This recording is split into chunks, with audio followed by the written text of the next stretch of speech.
Kinsa nagpaluyo sa kamatayon ni kanhi Medellin Mayor Ricky Ramirez. Kini ang pangutana nga wa pay matuwag ang mga otoridad sanglit blanco paghihapon sila kung kinsa naglambigit sa maong krimen. Ano ang report? Matod ni Police Brigadier General de Bolsinas nga daghang mga tao nga naligsan si kanhi Mayor Ramirez dihang siya pa ang mayor sa Medellin.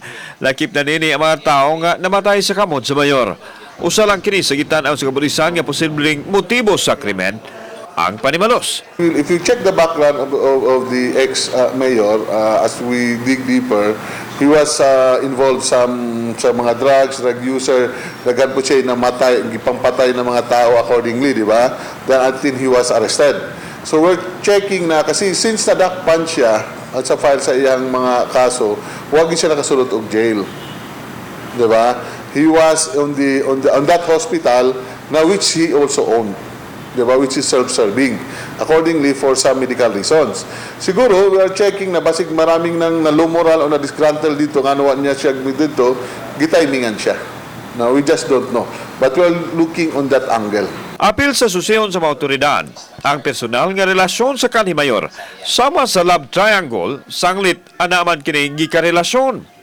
Samtang ang kalamigitan sa illegal nga drugas gitutukan no sa abtiin ang kanhi mayor notado kunong drug user.